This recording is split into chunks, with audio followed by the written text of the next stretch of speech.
My name's Emma, and my husband is Jack. We have a 20-year-old son, Lamb, who's away at college right now.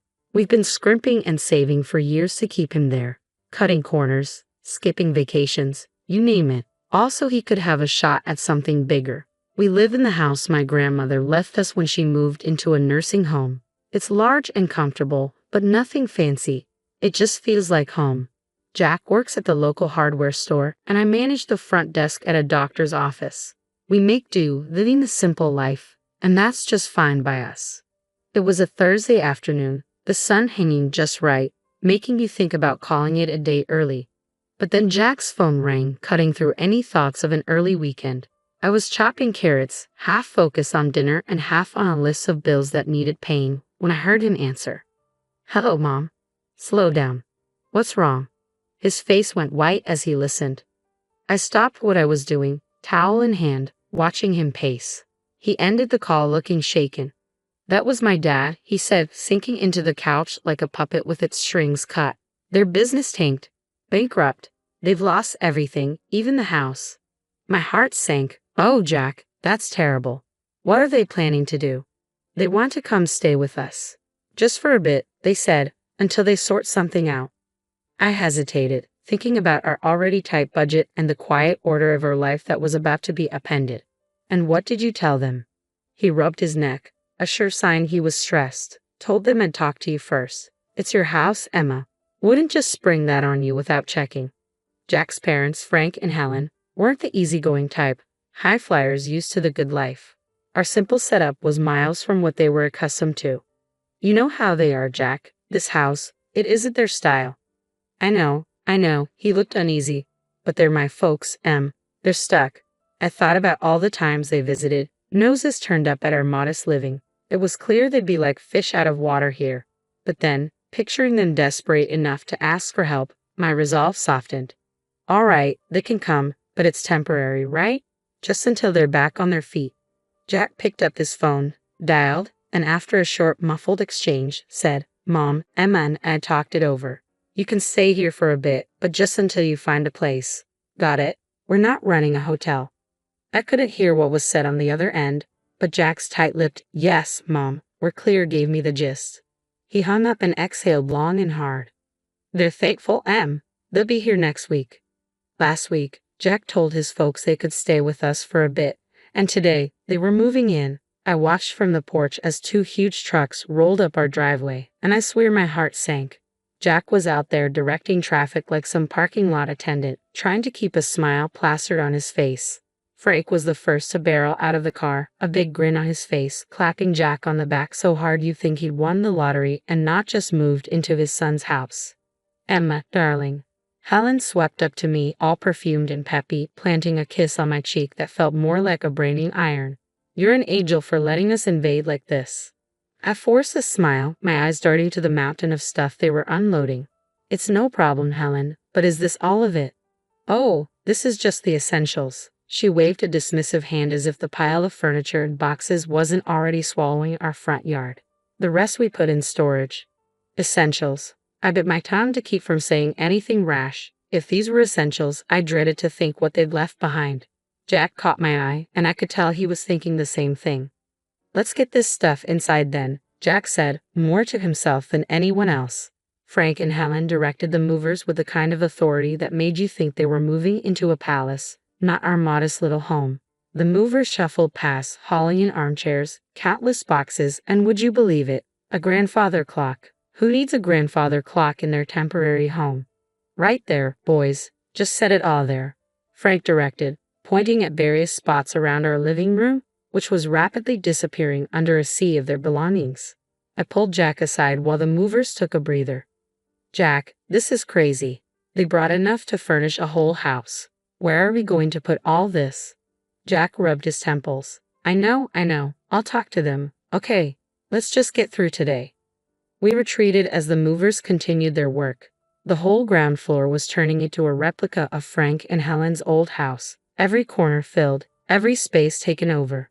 By the time the movers were done, our once cozy living room looked more like a storage unit. Dinner that night was a chaotic affair. We barely found the table under all the clutter. Frank and Helen seemed oblivious to the mess, chatting away about their journey here. Emma, you really should try this wine, Frank said, popping open a bottle of something French and probably more expensive than our entire grocery budget for the week. We're so grateful to you both, Helen chimed in, her voice sugary enough to give you cavities. It's just till we find our feet. Yeah, about that, Jack started, clearing his throat. We need to talk about some ground rules. Space is tight and… Oh, don't worry about it, son, Frank waved him off. We'll manage just fine, won't we, dear? He smiled at Helen, who nodded enthusiastically.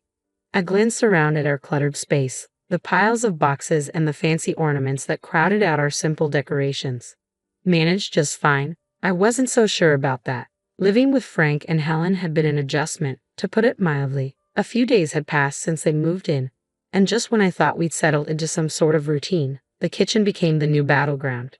It was a Tuesday evening, and I was preparing dinner as usual, something simple and hearty, spaghetti with homemade tomato sauce. As I stirred the pot, Helen walked into the kitchen, her nose wrinkling as if she'd just walked into a barn.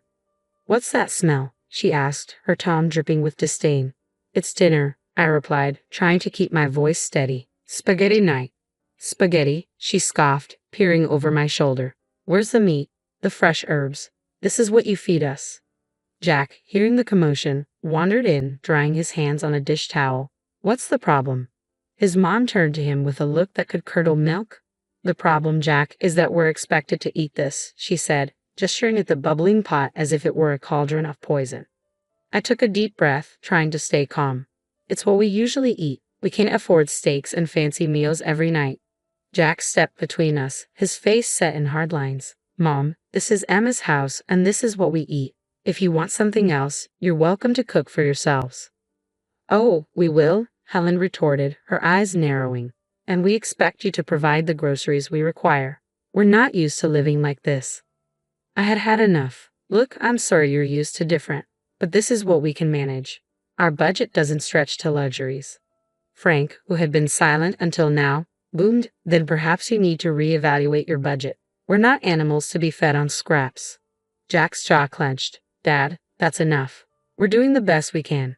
The room was thick with tension, everyone's shoulders hunched. Finally, Helen huffed, Fine, tomorrow we'll give you a list of what we eat. You can make sure it's here the next day.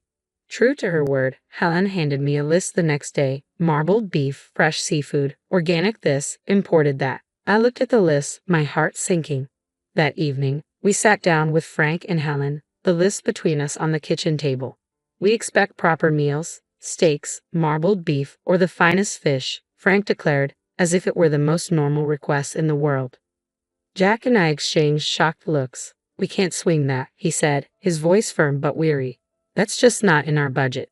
The response was swift and harsh. Lazy, both of you, Helen snapped. Can't even provide a decent meal.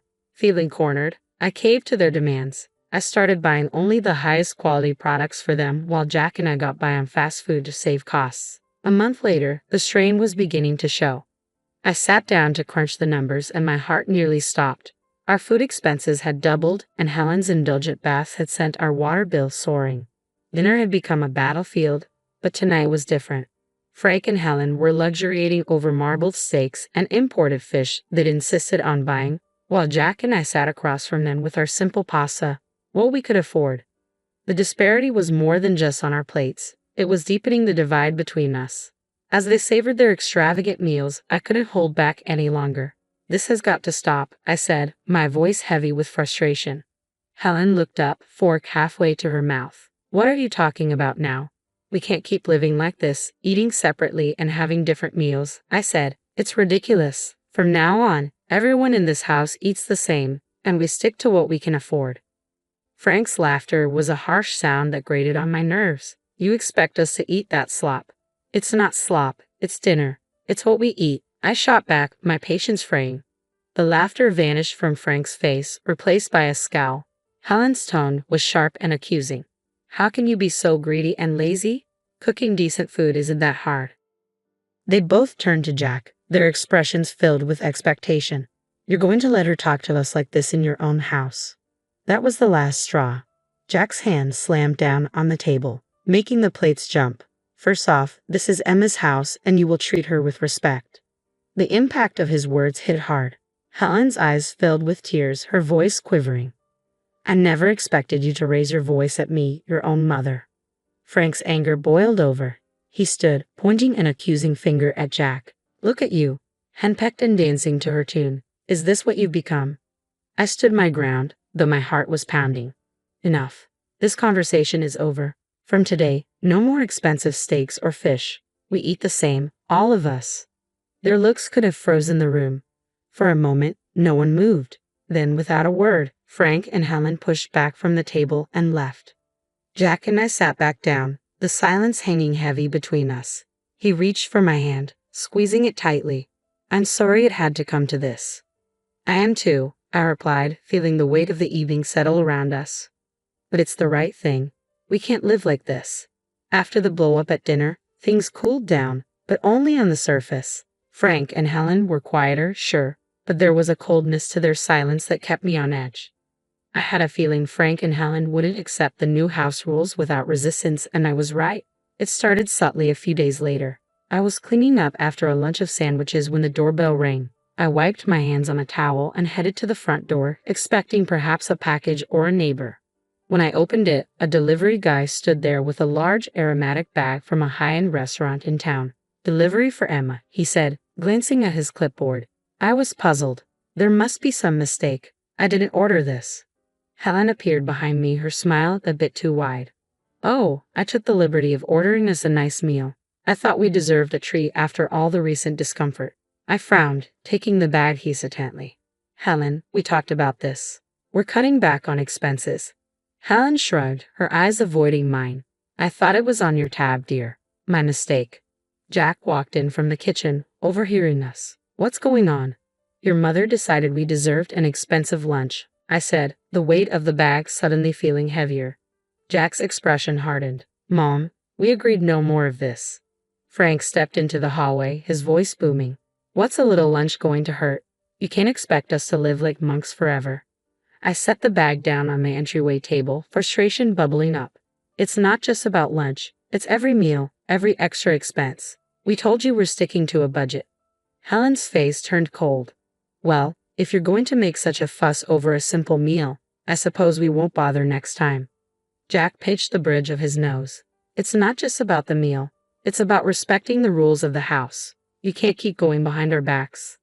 The conversation spiraled in circles until Frank and Helen retreated to their room, leaving the uneaten expensive lunch on the table.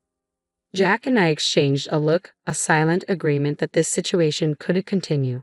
I'll call the restaurant, explain the situation, and cancel any future orders made without our consent, I said, picking up the phone. Jack nodded, his jaw set. I'll talk to them again. This sneaky stuff has to stop. The uneasy peace was short-lived. After the unauthorized lunch incident, Helen and Frank's simmering discontent was palpable, and the tension in the house was thick enough to cut with a knife. That evening, as I was washing dishes, the calm was shattered once again. Jack had just come in from the yard, looking weary. I was about to ask him about his day when a loud crash from the living room had us both running.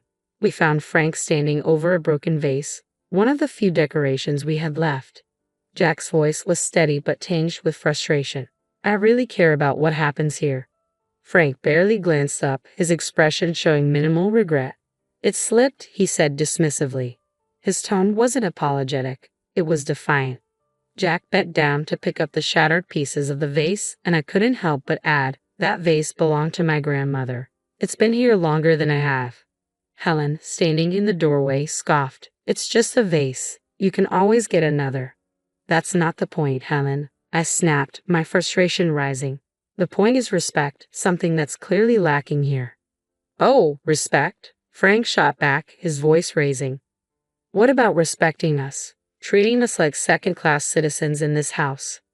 Jack stood up, facing his father with a firm expression. You're living here by our goodwill, Dad. Remember that. It doesn't feel like goodwill. Helen chimed in, her words sharp. It feels like we're unwelcome. Every day felt like walking a tightrope with Frank and Helen in our house, but one evening pushed me past my breaking point. We were gathered around the dinner table, a place that had witnessed countless arguments, when Helen casually dropped her latest bombshell. Jack, darling, she said as if suggesting we switch coffee brands. I found this lovely coat today, and I think we should buy it using the college fund you've set up for Liam. I choked on my water, setting my glass down hard on the table. What did you just say? I managed, my voice a mix of disbelief and rising anger. Helen smiled sweetly, clearly mistaking my shock for compliance. It's just money, dear. Liam can always take out loans for college. I really need a new coat. Jack, who had been quietly seething beside me, slammed his fork down. Mom, that's out of the question. That money is for our son's education. We're not using it for anything else. Helen's face twisted into a scowl. How can you deny your own mother a simple request? It's not simple, and that's final. I snapped, feeling the last of my patience evaporate. Frank's voice rose to a shout. You're both being unreasonable and cruel. We're your family.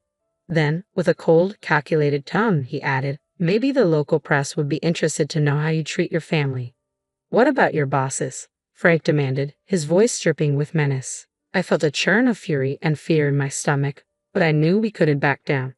This is not how a family treats each other, I shot back, standing firm. You two need to find another place to live. This isn't working. Helen burst into tears, playing the victim while Frank continued to hurl accusations and threats.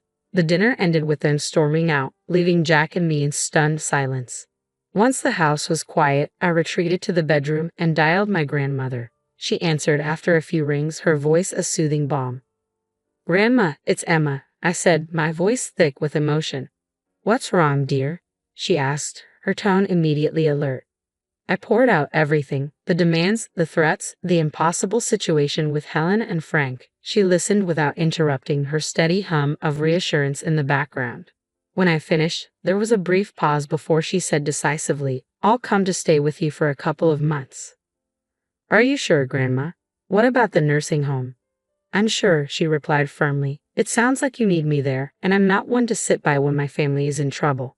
When Grandma arrived, it was like a breath of fresh air swept through the house. Despite her age and slower movements, her spirit was as fiery as ever. Frank and Helen were visibly put off by her sudden presence, their discomfort unmistakable. I'll be staying on the ground floor, Grandma declared firmly as she rolled through the door, her suitcase trailing behind like a loyal companion. I expect some things will need to be moved. Frank tried to mask his irritation with a forced smile. Of course, we'll make you comfortable. Helen nodded stiffly, her eyes darting around as if calculating what would need to be shifted or hidden away. I couldn't help but feel a surge of relief. Finally, someone was putting them in their place. As soon as the movers finished rearranging the furniture, Grandma called a family meeting in the living room. I've heard quite a bit from Emma about what's been going on here, and I'm not pleased, she began, her tone stern and cutting through any pretense of pleasantries. Frank opened his mouth to protest, but Grandma raised her hand, silencing him. I'm not done. This house is still technically mine, and while I've allowed Emma and Jack to live here without rent, that doesn't extend to you too. Helen's face went pale. You want us to pay rent? She sputtered. Yes, Grandma stated flatly. $4,000 a month. That's outrageous, Frank exclaimed, standing up from his chair. We can't afford that. Well, considering the costs you've been racking up here, I'd say you can afford to cut back on your luxuries, Grandma shot back. But we're family. Helen tried, her voice quivering slightly. Family doesn't exploit each other, Grandma countered firmly. Since you've been enjoying a lifestyle beyond your means on my granddaughter's dime, it's time you start contributing. I think it's only fair, Grandma said firmly. Frank and Helen exchanged glances, their faces betraying their shock as they searched for an escape that wasn't there. And one more thing, Grandma continued, her tone unyielding. If you think the rent is too high, you're welcome to find somewhere else to live. If you decide to stay, you'll need to provide daily assistance, helping me get around, preparing meals, and ensuring I'm well cared for. Helen's mouth moved up and down like a fish gasping for air, her earlier bravado completely vanishing. Frank, who had always prided himself on his independence, looked as though he'd been punched in the gut. Think it over, Grandma said, her voice softening just a touch. I'll need your answer by tomorrow morning. As they retreated to their room, presumably to discuss their limited options, Grandma turned to us with a reassuring smile. Don't you worry, kids. We'll sort this mess out. The following morning, Grandma's new rules seemed to have flipped a switch in Frank and Helen. I walked into the kitchen to find them packing their things, a pile of boxes already forming by the door. "We've decided to move out," Frank announced, not looking up from the box he was sealing. "We found a small apartment. We'll take our things and go." Helen was quieter, busily stuffing items into bags with sharp, quick movements. "It's for the best," she muttered almost to herself, but loud enough for me to hear. The rest of the morning was a blur of activity, boxes and furniture moving out the door. Jack helped more out of duty than anything else. By mid-afternoon, their part of the house was eerily empty, the echo of their departure hanging in the air. Once they had driven off, Grandma, who had been watching quietly from her chair, gave me a knowing look. "Well, that's that then. They'll be all right. Sometimes a little hardship is needed to bring people back to earth." We later learned that Frank and Helen had sold most of their belongings to cover the rent and their other debts. Their luxurious lifestyle had been trimmed down to essentials, much like their new apartment. Grandma stayed with us for another 2 weeks, a comforting presence in the house. When it was time for her to return to the nursing home, I felt a mix of sadness and relief. "Thanks for everything, Grandma. We couldn't have managed without you," I said, driving her back. She waved off my thanks with a chuckle. "Oh, nonsense. You're stronger than you think. Just remember to stand up for yourselves. No one else will do it for you." After saying my goodbyes and promising to visit soon, I returned home to find the house seemed bigger and quieter. That night, Jack and I sat on the porch, the cool, pleasant evening air wrapping around us. Life had thrown us a curveball, but we had caught it, dealt with it, and were ready to face whatever came next. We knew we could handle it together, with or without anyone else's approval.